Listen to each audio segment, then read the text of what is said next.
जय हिंद दोस्तों, रक्षित खन्ना के चैनल में आपका स्वागत है। दोस्तों कैसे हैं आप? उम्मीद करता हूं कि आप अच्छे होंगे। दोस्तों आज के इस वीडियो में मैं आपको 5 महत्वपूर्ण जानकारियां दूंगा। जैसा कि दोस्तों आप पीछे बोर्ड पे देख रहे हैं, कौन सी 5 जानकारियां मैं आपको देने वाला हूं।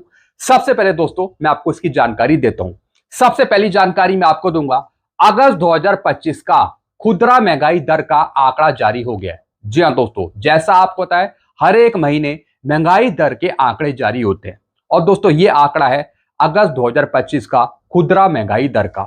मैं आपको बताऊंगा क्या अगस्त के महीने में महंगाई ज्यादा थी या फिर कम थी, और दोस्तों उसके आधार पे जनवरी 2026 से कितना परसेंट डीएडीआर हो सकता है। जी हाँ दोस्तों, क्योंकि दोस्तों डीएडीआर महंगाई के आधार पे ही तय किया जाता है।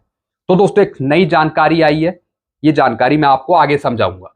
फिर दोस्तों एक और मैं आपको जानकारी दूंगा। दोस्तों एक पेंशनर्स हैं जिन्होंने सीपी ग्राम में कंप्लेंट डाली कि मेरे को एडिशनल पेंशन का लाभ मिलना चाहिए 80 ईयर स्टार्टिंग पे।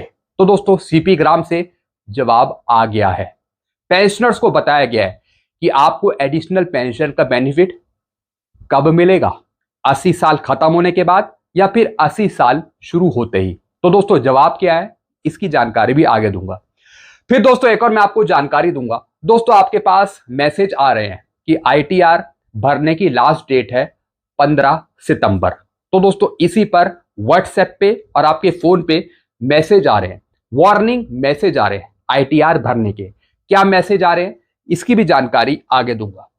फिर दोस्तों एक और मैं आपको जानकारी दूंगा नोशनल इंक्रीमेंट पे। जी हाँ दोस्तों, नोशनल इंक्रीमेंट पे बहुत से पेंशनर्स मेरे से सवाल पूछ रहे हैं कि सर हमें नोशनल इंक्रीमेंट का एरियर रिटायरमेंट के बाद का मिलेगा या फिर जो सुप्रीम कोर्ट का आदेश है उसके अनुसार मिलेगा।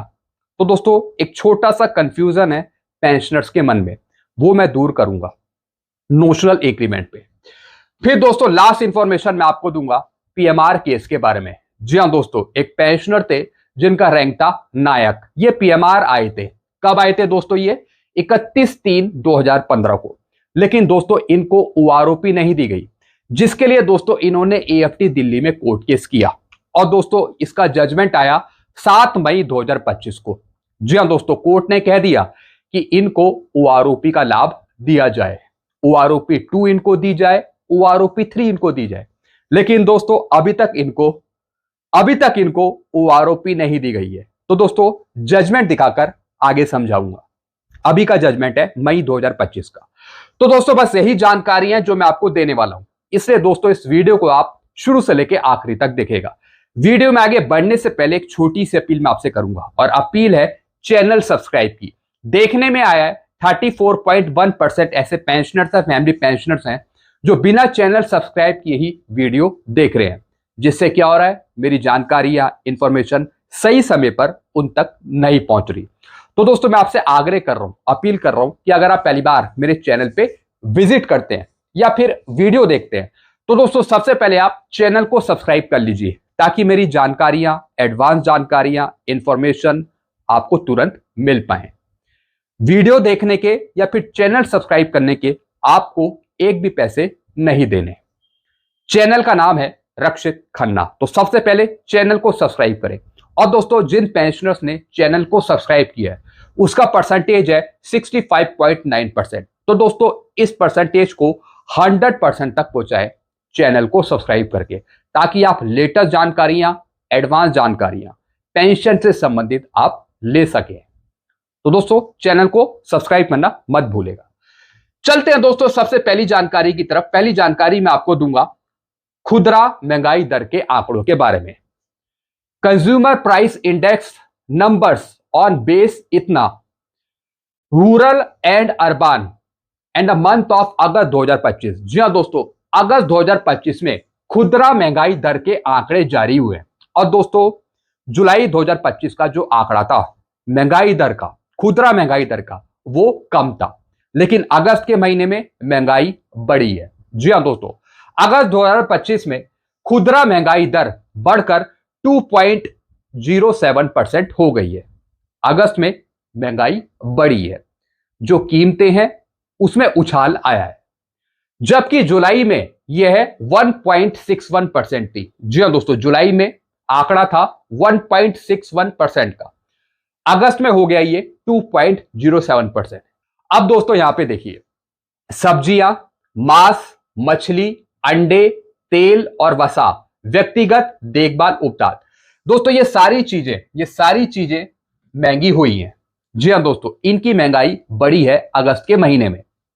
अब दोस्तों इन आंकड़ों के हिसाब से अगर हम जनवरी 2026 का डीएडीआर देखें तो कितना हो सकता है। जी हां दोस्तों, हालांकि दोस्तों जो 6 महीने के आंकड़े हैं, जुलाई, अगस्त, सितंबर, अक्टूबर, नवंबर, दिसंबर, इनके आंकड़े हमें मिलेंगे, लेकिन दोस्तों जो खुदरा महंगाई दर के आंकड़े हैं, इसके हिसाब से अगर हम अनुमान लगाएं कि जनवरी 2026 से कितना परसेंट डीएडीआर हो सकता है। अब दोस्तों यहां पे देखिए, जनवरी 2026 से डीए लगभग 60%, जी हां दोस्तों 60% के आसपास आपका डीएडीआर होगा जनवरी 2026 से। अब लिखा क्या है इसमें, इस बात के प्रबल अनुमान है कि जनवरी 2026 तक केंद्र सरकार के कर्मचारियों या फिर पेंशनर्स का महंगाई भत्ता या फिर महंगाई राहत 60% तक पहुंच जाएगा या फिर उससे अधिक हो जाएगा महंगाई के हिसाब से। अंतिम राशि आगामी महीनों में मुद्रास्फीति के आंकड़ों पर निर्भर करेगी। जी हां दोस्तों, जो आखिरी महीने के आंकड़े होंगे उस पर डिपेंड करेगा हमारा डीएडीआर जनवरी 2026 से बढ़ने वाला। जनवरी 2026 तक के डीए पूर्वानुमान विवरण इस प्रकार है। वर्तमान डीए है 55%। जी हां दोस्तों, अभी आपको मिल रहा है जनवरी से लेके जून 2025 तक 55%।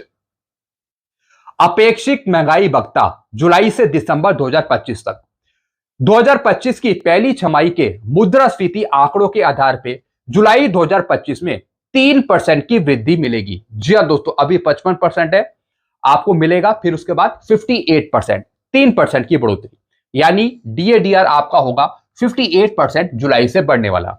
इसकी घोषणा अक्टूबर या फिर सितंबर में होगी। अनुमानित महंगाई भत्ता अब 1 जनवरी 2026 से क्या होगा, 1 जनवरी 2026 से शुरू होने वाली अवधि के लिए इसमें और वृद्धि अपेक्षित है यदि मुद्रास्फीति में वृद्धि जारी रहती है। जी हां दोस्तों, अगर इन्फ्लेशन रेट बढ़ता है हर एक महीने तो दोस्तों न्यूनतम वृद्धि है 2% की या फिर 3% की। जैसे 58% है जुलाई 2025 से 2% आप और लगा सकते हैं या फिर 3% आप और लगा सकते हैं, यानी 60% और 61%, जिससे कुल महंगाई भत्ता 60% या फिर उससे अधिक हो जाएगा। और दोस्तों जनवरी 2026 से जो भी हमारा डीएडीआर होगा, चाहे 60% हो या फिर 61% हो, उसी के आधार पे हमारा फिटनेस फैक्टर निकलेगा 8 सीपीसी का। तो दोस्तों 60% के आसपास आपका डीएडीआर होगा, 60% के आसपास, 60 या फिर 61%। तो दोस्तों ये मैंने आपको आंकड़ा समझाया। अगस्त के महीने में महंगाई ज्यादा है, दाम बड़े हैं इन चीजों के, जैसा मैंने आपको बताया। चलते अगली जानकारी की तरफ। फिर दोस्तों अब मैं आपको जानकारी दूंगा एडिशनल पेंशन के बारे में। एक पेंशनर ने सीपी ग्राम में कंप्लेंट डाली कि मेरे को एडिशनल पेंशन का लाभ दिया जाए 80 स्टार्टिंग पे।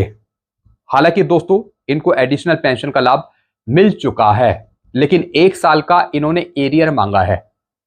अब दोस्तों यहां पे सीपी ग्राम ने क्या जवाब दिया है, as per rule in vogue additional pension commences at the applicable rate after completion of 80 years of age. जी हां दोस्तों सीपी ग्राम ने भी बता दिया, जो डिपार्टमेंट है उन्होंने भी बता दिया कि आपको एडिशनल पेंशन का लाभ दिया जाएगा after completion of 80 years of age, यानी जैसे ही आपके 80 साल खत्म होंगे वैसे ही आपको एडिशनल पेंशन का लाभ मिलेगा 20%, ना कि 80 ईयर्स शुरू होने के बाद। 80 स्टार्टिंग पे आपको बेनिफिट नहीं मिलेगा, 80 साल खत्म होने के बाद मिलेगा। तो दोस्तों अगर आप कंप्लेंट डालते हैं सीपी ग्राम पे या फिर पेंशन डिस्पेंसिंग एजेंसी के पास, तो दोस्तों सेम रिप्लाई आपको यही मिलेगा कि आपको एडिशनल पेंशन का लाभ 80 साल खत्म होने के बाद मिलेगा। हालांकि अगर आप कोर्ट केस करते हैं और अगर आप जीत जाते हैं और अगर कोर्ट उसमें लिखता है कि एडिशनल पेंशन का लाभ 80 स्टार्टिंग पे दिया जाए और पीछे 1 साल का एरियर दिया जाए, तो दोस्तों फिर पेंशन डिस्पेंसिंग एजेंसी कोर्ट का निर्णय मानेगी। लेकिन अगर आपने कोर्ट केस नहीं किया, खाली आप लेटर देते हैं या फिर सीपी ग्राम में कंप्लेंट डालते हैं, तो दोस्तों ऐसा ही जवाब आएगा। चलते अगली जानकारी की तरफ। दोस्तों जैसा आपको पता है आईटीआर भरने की जो लास्ट डेट है वो है 15 सितंबर। आज 13 तारीख हो गई, 13, 14 यानी 2 दिन बचे हैं। 15 तारीख को भी आप आईटीआर फाइल कर सकते हैं। लास्ट डेट है 15 तारीख। अगर आप 15 तारीख के बाद आईटीआर फाइल करते हैं तो दोस्तों फिर आपकी पेनल्टी लगेगी। जी हाँ दोस्तों, फिर पेनल्टी आपको भरनी पड़ेगी। अब दोस्तों यही मैसेज व्हाट्सएप पे या फिर नॉर्मल मैसेज आ रहे हैं फोन पे।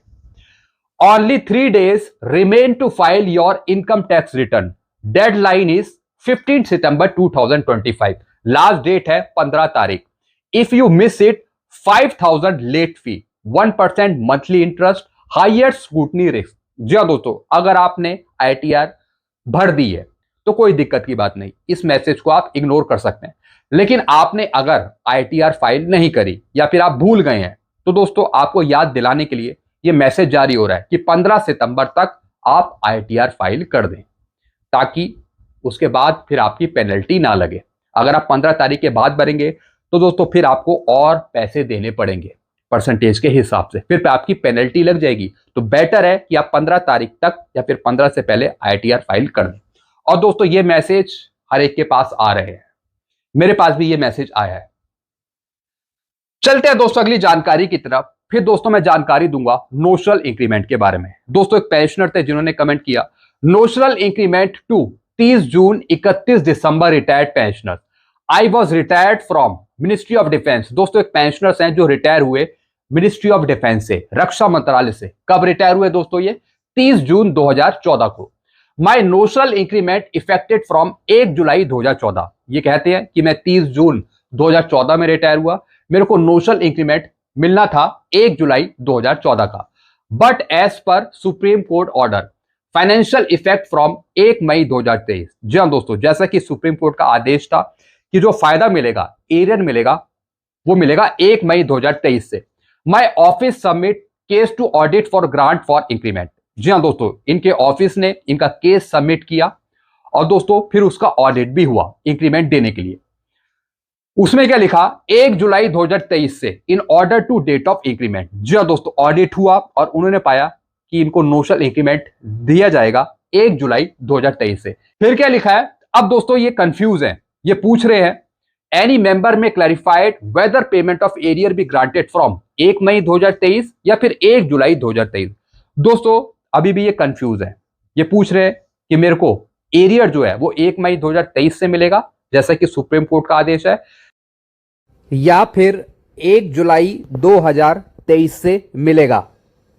दोस्तों अगर इन्होंने कोर्ट केस किया है और कोर्ट ने ये लिख दिया है कि इनको नोशनल इंक्रीमेंट का एरियर रिटायरमेंट के बाद का दिया जाए, तो दोस्तों पेंशन डिस्बर्सिंग एजेंसी इनको एरियर देगी रिटायरमेंट के बाद का। अगर इन्होंने कोर्ट केस नहीं किया, अगर इन्होंने कोर्ट केस नहीं किया, तब दोस्तों इनको एरियर मिलेगा सुप्रीम कोर्ट के आदेश के अनुसार, यानी 1 मई 2023 से। जी हाँ दोस्तों, 1 मई 2023 से इनको एरियर मिलेगा। तो दोस्तों अगर आप थर्ड पार्टी पेंशनर्स हैं, अगर आपने कोर्ट केस नहीं किया, तब आपको एरियर मिलेगा 1 मई 2023 से नोशनल इंक्रीमेंट का। अगर आपने कोर्ट केस किया है तो दोस्तों फिर पेंशन डिस्बर्सिंग एजेंसी आपको एरियर देगी कोर्ट के जजमेंट के अनुसार। तो ये बात आपको समझ में आ गई होगी। फिर भी कोई कंफ्यूजन है तो आप नीचे कमेंट कर सकते हैं। तो दोस्तों इनको एरियर मिलेगा 1 मई 2023 से। रिटायरमेंट के बाद का इनको एरियर नहीं मिलेगा as per supreme court judgement. चलते हैं दोस्तों अगली जानकारी की तरफ। फिर दोस्तों लास्ट इंफॉर्मेशन है पीएमआर केस के लिए। जैसा मैंने आपको बताया, एक पेंशनर है जिनका रैंक है नायक कुलदीप सिंह। दोस्तों ये इंडियन आर्मी में इनरोल हुए थे 10 जुलाई 1995 में और ये रिटायर हुए 31/3/2015 को, 16 साल 2 महीने सर्विस करके। अब दोस्तों इन्होंने अपील डाली। क्या अपील डाली दोस्तों? ये ओन रिक्वेस्ट डिस्चार्ज हुए हैं, यानी ये पीएमआर हैं। ये लिखते हैं दोस्तों कि मैं पीएमआर रिटायर हुआ, लेकिन मेरे को भारत सरकार की तरफ से, पेंशन डिस्बर्सिंग एजेंसी की तरफ से मुझे ओआरओपी नहीं दी गई, जैसे कि दोस्तों मिनिस्ट्री ऑफ डिफेंस का ऑर्डर था 7/11/2015 का। लेकिन दोस्तों फाइनल फैसला यहां पर दिल्ली एएफटी ने सुनाते हुए ये कहा, इट इज दस apparent that the applicant case being on the analytical footing as per guideline laid down wide order dated 31/1/2025 of the Armed Force Tribunal new Delhi. इससे पहले दोस्तों केस हुआ था OA 313/2022 का सीडीआर गौरव मिश्रा और यूनियन ऑफ इंडिया का, वो भी सेम केस था। तो दोस्तों उसमें भी पीएमआर को ओआरओपी दे दी गई कोर्ट के आदेश के अनुसार। तो दोस्तों सेम केस इनका भी वही है। तो दोस्तों कोर्ट ने पुराने कोर्ट के ऑर्डर का रेफरेंस देकर यह कहा कि इनको ओआरओपी का लाभ दिया जाए। The respondent are directed to grant the benefit of OROP of the applicant subject to verification of his date of retirement and of the nature of the retirement being due to premature voluntary retirement in term of the direction issued on जो OA 313/2022 का आदेश है उसके reference में ही AFT Delhi ने फैसला सुनाया और इन PMR को ओआरओपी देने का लिख दिया। तो दोस्तों कोर्ट ने तो कह दिया कि इनको ओआरओपी दी जाए, लेकिन दोस्तों अभी तक पेंशन डिस्पेंसिंग एजेंसी ने इनको ओआरओपी नहीं दी है। जैसा मैंने आपको बताया कि कोर्ट के कई जजमेंट हैं जिसमें लिखा हुआ है कि पीएमआर को ओआरओपी दी जाए, लेकिन दोस्तों अभी पीएमआर को ओआरओपी देने का मामला पेंडिंग में है, जैसा कि दोस्तों मैंने सुबह वाले वीडियो में आपको बताया था। तो दोस्तों आपके केस फाइनल हो गए हैं, कोर्ट ने लिख भी दिया है, लेकिन आपको वेट करना है। आगे चलकर आपको ओआरओपी मिल पाएगी, तो आपको अभी वेट ही करना है। अभी फाइनल फैसला सरकार की तरफ से नहीं हुआ है।